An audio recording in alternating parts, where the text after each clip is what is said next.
Entrepreneurially Thinking is a presentation of BioSTL and CET, Center for Emerging Technologies, with Rare Gem Productions, changing the way you view new ventures, including you on the pathway to success with your business in the St. Louis marketplace and beyond. Here's your hosts, Cheryl and Christy. Now let's get thinking entrepreneurially. Welcome back to the Entrepreneurially Thinking podcast. We are here to amplify your entrepreneurial mindset and create pathways for business success in the St. Louis marketplace and beyond. I'm Christy Maxfield. And I'm Dr. Cheryl Watkins-Moore, Director of Bioscience Entrepreneurial Inclusion with BioSTL. And we are back recording a new season of podcasts and thrilled to be bringing you new guests sharing their personal stories about being entrepreneurial wherever they are. And we're thrilled to be able to do that with the support of our founding sponsors, BioSTL and CET.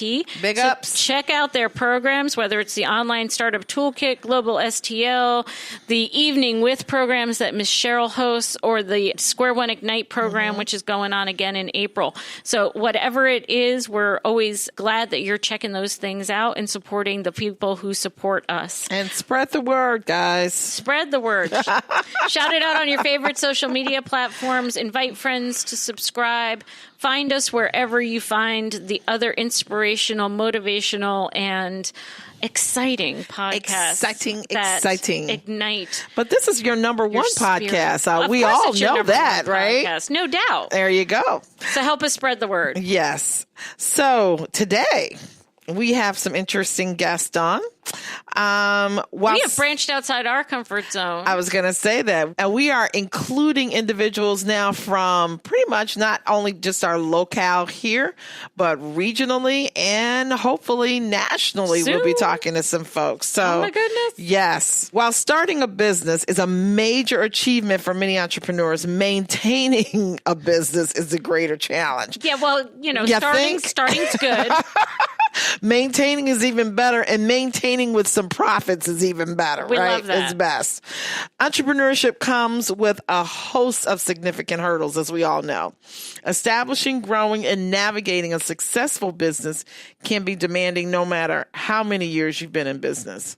If you're just getting into the game, or if you're thinking about becoming an entrepreneur, be prepared for challenges, but know that there are resources, people, and networks to help you address problems, overcome obstacles, and discover opportunities for success. And the really exciting thing is if you're, doing that in a community that is just starting to build out its entrepreneurial ecosystem, there's folks out there to help. Absolutely. And if you're sitting here in St. Louis, that community is ready and waiting for you to take advantage of it. So when we come back, though, we're going to be speaking with the queen of entrepreneurship, who has been a driving force in growing entrepreneurial ecosystems for the past 15 years. And the jack of all trades, who leans on her 25 years of experience in entrepreneurship to tell the stories of data to large audiences.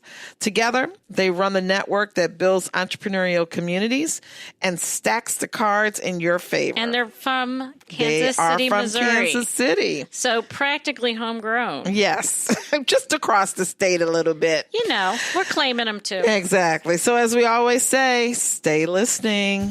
CET, the Center for Emerging Technologies, is a proud founding sponsor of this Entrepreneurially Thinking podcast. We want you to know all about the great things they are up to. Square One is CET's flagship program for entrepreneurs. It's a hands-on training program designed to provide support to first-time entrepreneurs in the St. Louis region actively engaged in the development of bioscience, information technology, or advanced manufacturing commercial enterprise. To learn more about Square One Bootcamp or Square One Ignite, visit ETHINKSTL-068-KC. And for your renewed and continuing support, CET, we say thank you. I'm Kate Pope Hodel. I'm with KC SourceLink. And what entrepreneurial thinking means to me is looking for the gaps and looking for the opportunities to solve problems and then rallying the resources so that you can make something different and make something better and help someone solve a problem that they have. So today we're joined by Maria Meyers and Kate Hope Hodel of SourceLink, a program out of the University of Missouri, Kansas City, and the Innovation Center there, which if you're familiar with CET here in St. Louis, and of course you are because they're one of our generous sponsors, the Innovation Center in KC is one of the 10 innovation centers we are lucky to have in the state of Missouri. And so Maria and I have been colleagues of a sort from many miles away, but focused on the work of helping entrepreneurs build their companies and start to explore their innovations. And we're really excited to have you both here to learn more about SourceLink, Missouri SourceLink in particular, the new book you've written, Beyond Collisions, and just what's going on in the KC ecosystem. So thank you so much, both of you, for joining us. Yes. Well, thank you, Cheryl and Christy. And can you both introduce yourself for our listeners? So I'm Maria Meyers, and I have been working in entrepreneurship in Kansas City since the turn of the century, I now say, for about 15 years. So we've enjoyed watching our entrepreneurs develop and our entrepreneurial ecosystem develop over here as well. And I started way back then to start KC SourceLink, which is today a network of about 250 organizations that support our entrepreneurs. And that particular program has grown, and we've had the opportunity to work with many other communities between San Juan and Seattle. Wow. And Kate's been along this journey for as long as I have. Yeah, I'm older than Maria, so I've been working in entrepreneurship since before the turn of the century. Yeah. So that makes me sound really fun.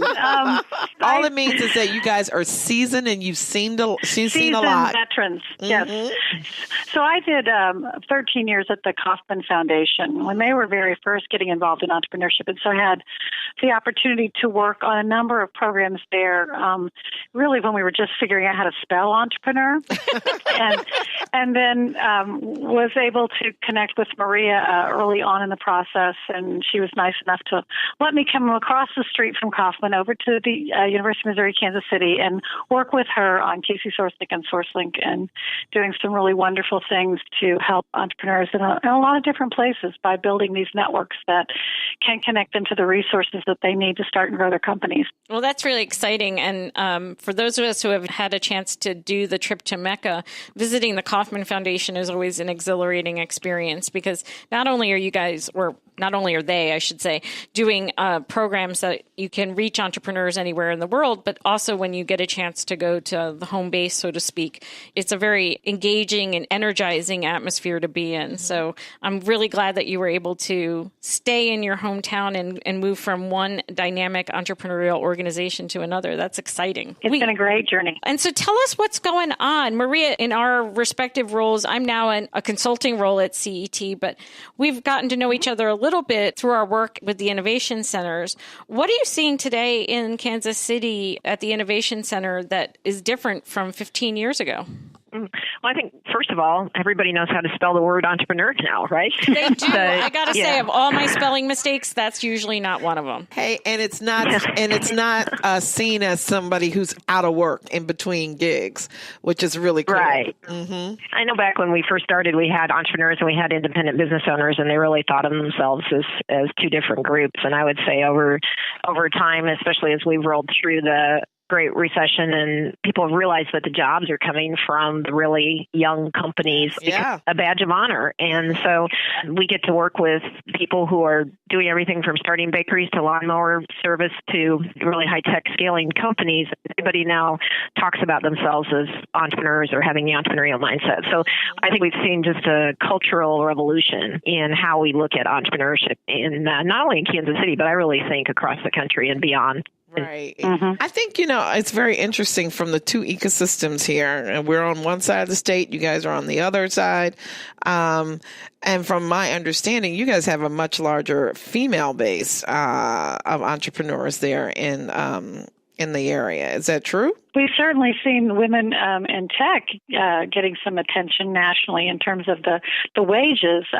We do have a number of women who are very engaged in the entrepreneurial ecosystem, from both being the entrepreneurs but also from the support network. Maria, would you not agree with me that a lot of the folks that we work with who are supporting these entrepreneurs are women? Absolutely. And we've seen a lot of women step up and are driving some of our venture capital funds here that are starting City now is running the tech businesses, and Kansas City comes in ranked, I think, number 2 for women in tech. Yeah. The accelerators are run by women. The incubators. Yeah. Do you think there's something in particular about what's going on in KC that makes it a more fertile ground for women entrepreneurs, women venture capitalists? Not to invoke the Mother Earth image, but I guess I just did, according to those in the room with me who are like fertile. But yes, fertile. Okay.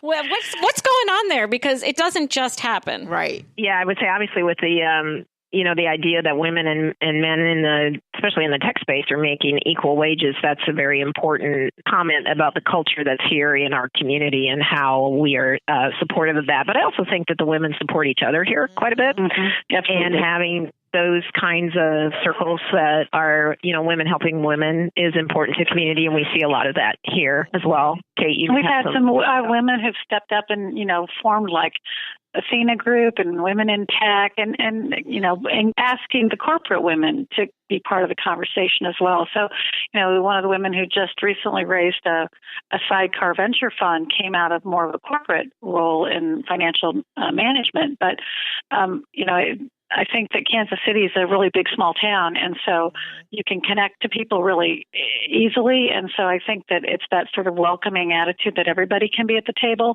and everybody can kind of have a part that they can play. And it has been interesting to see how that's all worked. And then reaching out to the younger generations as well. So a lot of things going on in the schools and the universities as well. And I think your ecosystem is a little bit more mature than the one that we have here in the St. Louis market. So I'm sure you're familiar with what's going on here in St. Louis. What do you see? Because you guys have probably traversed a lot of the opportunities, challenges that we have here in St. Louis. What makes Kansas City different? We are because we're gonna get right to our book, which says any community can be like Kansas City because there are resources in every community and in every state and in rural communities as well, urban core that can help entrepreneurs. And so, Maria, jump into how we do that. Because you did it. You created it. Well, I would say that what we have going on in Kansas City that's really cool is this thing called SourceLink, where we do have a lot of our entrepreneurial support organizations have been literally meeting quarterly for 15 years. And so they know each other well, which gives us the ability to really understand who's doing what and where to effectively send an entrepreneur to get help because people know each other. So it's sort of a system that is working together here. And then I think it also helps that, in Kansas City, you can pick up the phone and people will answer the phone no matter who they are. And you'll often be able to go for coffee with people. So it's a very connected city in that way as well. But I think that the ability that we were able to identify who was supporting the entrepreneurs and connect them together and then work together to solve the issues that are in our ecosystem so that we get continuous improvement all along the way. And then we have a way of measuring what's happening here as well. And so we can turn around and say, hey, we really made some good progress here. Good job. Let's keep going. So I never underestimate the power of that measurement. A lot of the pieces that Maria's put in place to be able to sort of tell the story of the progress we've made and why is entrepreneurship important. She talked earlier about the whole jobs piece. It's amazing how those kinds of numbers will capture people's attention and begin to get the story out there with the right folks. So it's not just the entrepreneurs, but it's also corporate leaders and community leaders who are beginning to tell that story and have that conversation about, how does this contribute to our economy and what can we do? And I think that made a big difference in Kansas City when our corporate leadership started talking about entrepreneurship, and that connected then with what was happening at a ground level. And then things really got to be exciting. I think that's very powerful because a lot of times, and I'm not saying just here, but in many cities, large corporations, they like innovation within their own entities. But when you start talking about entrepreneurship, they start panicking, thinking, oh, my people here are going to start leaving in droves, starting their own businesses, which could be very, very good. So sometimes they're very protective of introducing entrepreneurship within their culture. But I think it's such a benefit because, as we always talk about here within the podcast, innovation is is key no matter where you sit. Right. Being able to be entrepreneurial from wherever you are is one of the things that we really try to cultivate. How have you guys communicated that out? It sounds like having that strong corporate support for entrepreneurship broadly in the community, but are you seeing that, I think you said earlier, Maria, that people are self-identifying as entrepreneurs now in ways that they never did before? They certainly do that. And then are you asking how they connect them with the corporations, or? And how do they, how are they finding ways to be entrepreneurial, regardless of whether or not they're actually doing the startup thing? Because I think a lot of folks think that that's the only way to be entrepreneurial. Right. Well, I think speaking from people that are inside organizations, we're watching a massive shift in lots of things. We have the sharing economy and the gig economy, and those are affecting every corporation that we have, whether they're small or large. And so I think that a lot of organizations right now are trying to understand how to fit in this revolution that's happening around many of the new things that are coming online these days. And the idea that almost entrepreneurship has been democratized, right? You can be a gig employee and drive an Uber for the afternoon and that sort of thing. It's very easy to jump in and do some of those kinds of things at this point, which is very different from the way maybe your traditional corporations have worked. And so we're watching everybody start saying, how do we become innovative? How do we understand where our next move needs to be? And, I've always thought that I used to work in large corporations, and I've always thought people in large corporations also have to be very entrepreneurial in the sense they have to write their business plan, and then they have to go to upper management and convince the upper management that this business plan is also right for what they're doing. And so entrepreneurial skills are used everywhere by everybody, I think. I love that fact. It makes your ecosystem so strong because you're intertwining the same principles no matter where you sit. Right. And the people who support entrepreneurs have to be every bit as entrepreneurial as the entrepreneurs they support.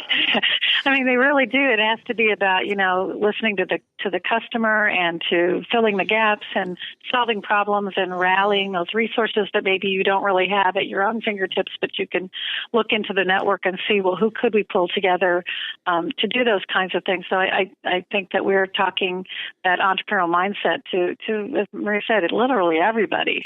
And I think you guys are moving into realms that we are traversing right now, understanding that, what you said earlier about women moving into the investment side of your industry and being present at these tables where the decisions are being made to invest in organizations. That's really, really key, diversifying around those tables. So how did that happen in KC? How does that happen is that somebody raises their hand and says, I'm a champion. Right. And then the rest of the crowd gets behind him and says, go for it. What can we do to help? And I really think that's how that happens. But Kate, you can add into that. Well, I was just going to say, specifically thinking about women in capital, we had one of the very first women's capital groups in the country in Kansas City. And that was because of some far-sighted thinking from Sherry Turner and some other folks who said, we really need to bring some people to the table. One of the things we learned early on when I was working with the Kauffman Fellows program back at the foundation was that people invest in people who look like them. Absolutely. That's just sort of a bottom line. And so if everybody sitting on the other side of the table is white male, then that's who's going to get funded. But if we get some women sitting over there and we get some people of color sitting over on the other side of the table, that changes things. And so I think that the Women's Capital Group, correct me if I'm wrong, Maria, but I think they've been around for about 12, 15 years. And they're starting to get some traction and to educate some women about how to do deals and how to, look for things. And some of the women are investing in the women's group. They're also investing with the men.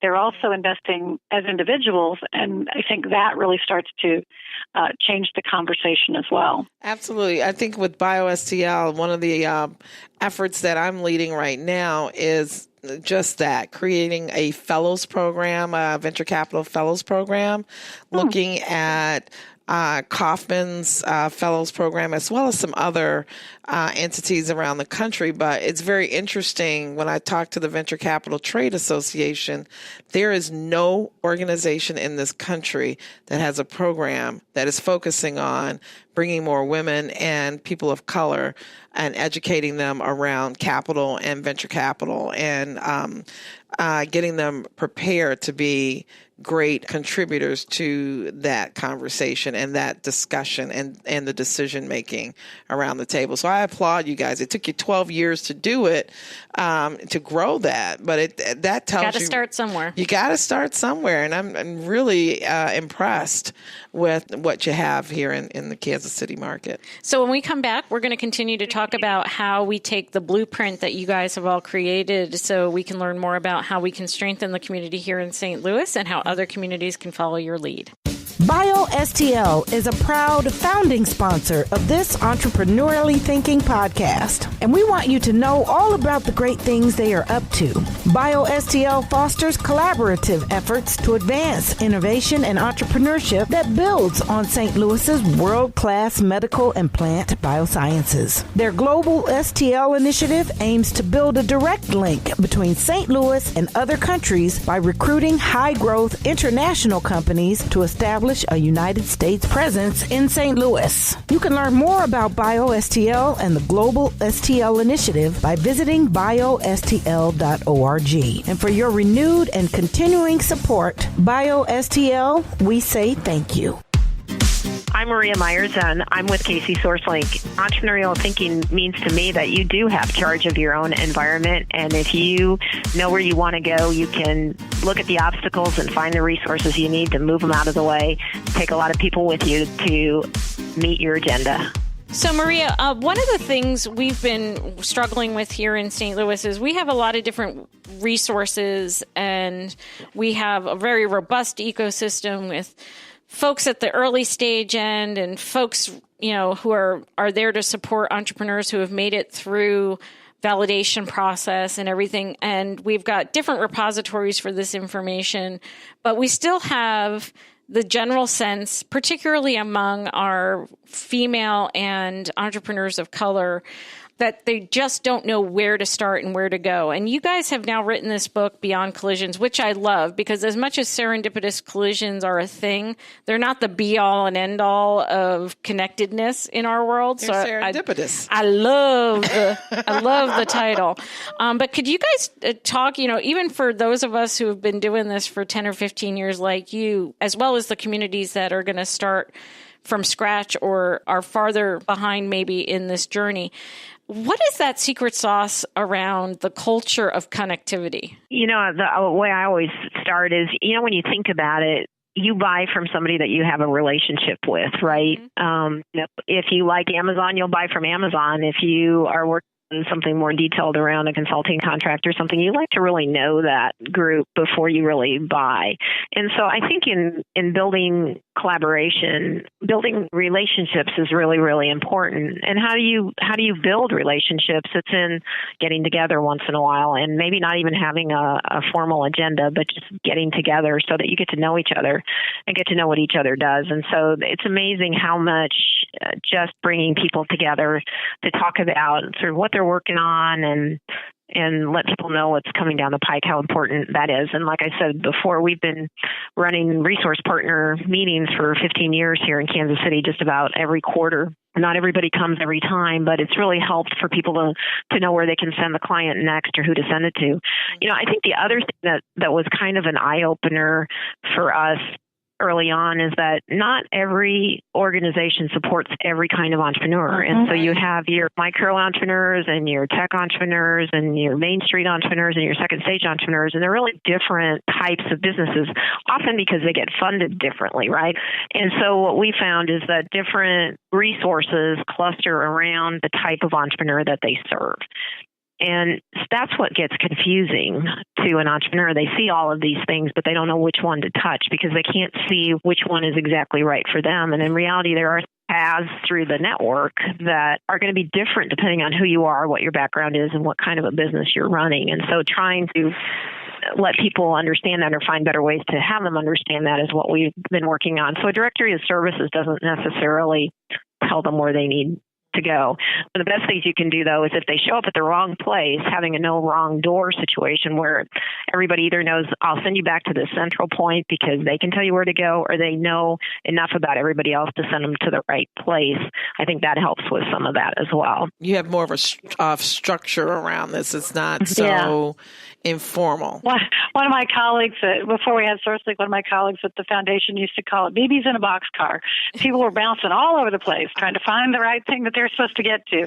And we don't see nearly as much of that anymore in Kansas City because people really are getting sort of to that right place at the right time. And I think one of the mistakes we make is that we put the onus on the entrepreneur to figure out where to go and who to go with. But what I'm really hearing you say is when the entrepreneur support organizations are more closely aligned, communicating on a regular basis, then wherever the entrepreneur ends up, but there's not just the knowledge of knowing which organization's doing what, but then who's the best suited for which type of entrepreneur and where the best place to start for that type of entrepreneur is. So it's really the onus is on the entrepreneur support organizations to have that level of connectivity and knowledge and be the concierge for whomever shows up at the door. Mm-hmm. And ideally for us, an entrepreneur is going to start by calling our hotline, because if we can talk to them and kind of figure out who they are, because they came in, they're going to come in and ask for one thing, but after you talk to them, you may discover that they really need something else. Oh, sure. And so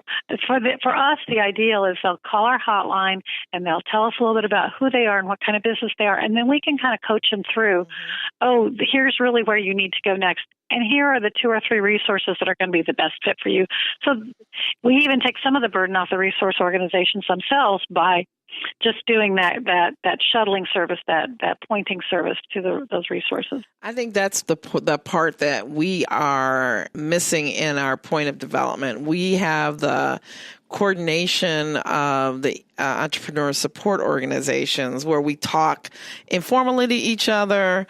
We've just formed a collective through the Kauffman Foundation support where we are collaborating around diversity and inclusion from an entrepreneurial standpoint to do exactly what you're talking about, is ensuring that folks get to the right resources that they need as they're developing new ventures and all of that. But what we don't have is a central source like SourceLink that coordinates, these calls and sending people to where they need to go. Because right now it's like if I meet someone that I think needs to be in our IT entrepreneur network, then I forward them. But there's no one entity that does that. So I think that's a gap that we have here, which is something that we can learn from. So absolutely. And clearly other communities can learn from what you're doing as well. Yes. So SourceLink has gone national for many years now. It's KC SourceLink being the mothership, so to speak. What did you all call you? The queen of entrepreneurship. Well, that's one of Maria's titles. Yeah. So we'll absolutely. We're going to definitely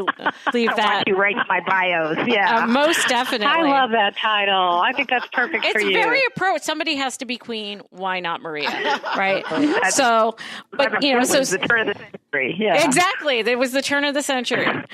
So, SourceLink went national a while ago. What prompted you to write the book? What else is the book telling us as entrepreneur support organizations, as communities that want to foster entrepreneurship and the entrepreneurial mindset? What is Beyond Collisions diving into? I made Maria write the book, and I'll be honest, I made her. Well, you get props for that, Kate. No, I just get props. She had all the content. I just made her write it down. Awesome. Because so she's the queen, and you're the grand dame. I'm the court jester. I'm not sure, but anyway. Waiting. But we were just talking. We actually started so much of this because people started calling us and saying, "Hey, there's something going on in Kansas City. There is something Can you help going on. us?" And can you help us? And so, Maria goes all over the world practically telling these stories. And we're like, well, shouldn't you just write this down in the book and then we can give people the book? But I think the thing is that we know that you can have a lot of collision events, which is important to an entrepreneur and getting entrepreneurs to meet each other because social capital is so important to an entrepreneur. But But then we also look at it and say, but you know what? We have an infrastructure in this country for attraction and retention of businesses, but we don't really have the baseline infrastructure for entrepreneurship.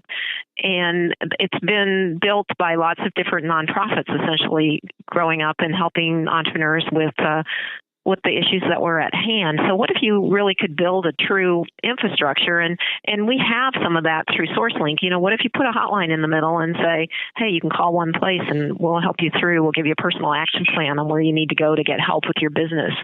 And we'll help get you networked through this process, and then helping people think about their community and really building that highway, that on-ramp that people need as their entrepreneurs, and then helping them figure out, you know, there's a difference between where you are when you start and where you are when you're growing and where you are when you're thinking about retiring. And how do we make sure that there's an infrastructure for all of those questions that an entrepreneur has? And so we wrote the book to say, hey, you know, these are some ideas on how you can build this in your community. But the thing that I really like about the book is there are a lot of stories in there from people who have done it, and looking at their stories and seeing how similar many of those stories are, but hearing in their own voices, this is how we made it happen in our community, and these are the things that we did. And, you know, underlying most of it is we got in our car, we went somewhere, we talked to people, and we brought them together. And so I think that's how you start. And then the different ways people are measuring, you know, what's happening, and sometimes just how many events are in your community. You know, and it's not just the, you know, kind of what people did, but how they did it. I mean, that was for me the fascinating part, is how you got people to rally together around something, how you got the right people at the table, how you got it onto the agenda of a community. That was just fascinating. Until you really look at your community, you don't really know if you need an incubator or an accelerator or this program or that program or that program. Mm-hmm. You really have to sort of look at it first and then figure out, okay, now how do we then rally people around to bring what we do need into the community and to leverage what we already have? Yeah. And Maria, one of the things we talk about here often too is that, like you said, a lot of nonprofits developed in response to the need. And now we find that we have all sorts of organizations, and the question we're going into in the next decade, I think, is which ones are still relevant? Which ones do we really need? What's still missing? Have you seen a culling in more mature ecosystems, you know, of some of the organizations that emerged out of necessity, but may not still be as urgent as they were when they first came onto the scene? How does that happen, or what is that looking like? You know, I think you see over time ecosystems change, and not only does the ecosystem change, but the market changes, right? And so entrepreneurs are working in a changing market, and so are the support organizations that support them. And, you know, back in when we first started, incubators were a big thing, and it was about a real estate place where people went to start their businesses. A lot of it is because they needed a receptionist who could answer the phones and a server farm to do their work on their computers. Well, you don't need that anymore. Everybody's got a phone, and that phone does more than any of those computers ever did, you know, back in 10 years ago. Right. And so you've seen a huge change. And now we see things like accelerators and co-working spaces that have pretty much replaced a lot of the incubators in the communities. And also, you can now work from anywhere because the technology is there to work from it. That changed a lot as well. And so, you know, then these organizations sort of adapt as that happens. Well, you hope they adapt because if they don't, they're gone. I mean, we've had that instance with one of our entrepreneur support organizations. They were early on in the ecosystem, and as the ecosystem continued to develop, they needed to look at their relevance as they were moving forward. So you guys have been exposed to some of the best and brightest in the field, right? Some of the best thought leaders. What have you learned? So my favorite thing that I learned from all those people I worked with in the early days was, you know, keep your knees bent and eyes on the horizon. So that applies really well to entrepreneurs as well. You know, you have to be nimble. You have to be able to adjust, adapt. You can't walk in with a program and impose it on a group of entrepreneurs. You know, there's a lot of conversation about, you know, these kinds of things have to be entrepreneur-led. I'm not convinced they have to be entrepreneur-led, but I'm convinced they have to be entrepreneur-central, entrepreneur-focused. And so it's always about, you know, what does the customer want? How do we adjust our programming? How do we meet them where they are? literally and figuratively, so that they can get the most out of what we have to offer in terms of support for them. So marketing 101. Absolutely. Yeah. It is. I think that, that doesn't go out of style. I think the other thing that I got was just that there needs to be leadership at all levels. You can't run this thing like a command and control. Maria's queen of the universe, but she does not run this thing with an iron hand. You have to let people take the lead in all kinds of different ways. And then, as she said, when somebody raises their hand, you get behind them and support them. So, it's leadership from behind. And we have a whole chapter on how you can be a leader around this stuff, because it's not here I am, everybody follow me. Ha. Mm-hmm. Right. Turn around and there's nobody behind you. Exactly. Wow. Maria, any parting thoughts about your experiences building the KC, SourceLink, writing this book, or just musings on entrepreneurship that you'd like to share as we come to the end of our conversation? Sure. I think one of the things that we notice is that, we talked about different kinds of entrepreneurs, but, there are different kinds of geographies where entrepreneurship occurs as well. And there's a very rural space, and there's the mid-sized rural space, where you might have a community of 30,000 every 20, 30 miles, something like that. And then there's the urban space. And there are solutions for all those different kinds of geographies that we've been able to watch develop across the country. And so I think no matter where you are, you can do this. And a lot of it is by starting out and connecting to the resources that are there. And you may have to look beyond your own geography to do that.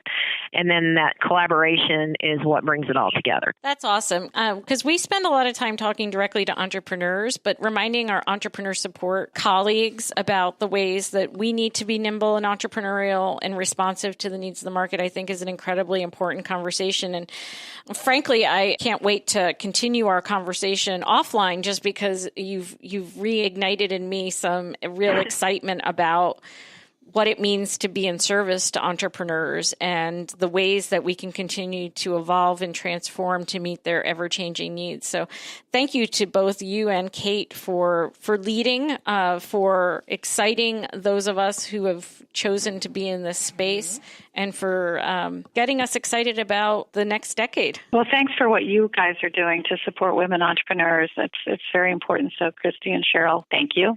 Oh, you are so welcome. Thank you for joining us today. So if folks want to find out more about KC SourceLink, where should they go? They can go to kcsourcelink.com. So KC, we can almost do that in unison. All right, kcsourcelink.com. And where should they go to buy the book? Amazon.com. And what's the name of the book again? The book is Beyond Collisions. You can find it on Amazon.com or any of your favorite retailers, I would assume. Mm-hmm. But make sure you pick up a copy so that you can dive deeper into your thinking around how to support entrepreneurs in your own community. So thank you again, Maria and Kate, for being with us. It's really been a pleasure. Yes. Thank you. Changing the way you view new ventures, igniting your thinking about entrepreneurship. It's entrepreneurially thinking. Get connected and discover more. Visit our website for show notes, resources, information about our guests, upcoming events, and of course, all your favorite episodes. If you have any questions, be sure to leave them for us in the comment sections, and be sure to leave us a 5-star rating on iTunes. The best way to show love is to share. Let everybody know that you're thinking entrepreneurially. So visit our website, entrepreneuriallythinking.com. #ETHINKSTL. Entrepreneurially Thinking is another positive production of Rare Gem Productions. Thanks for listening.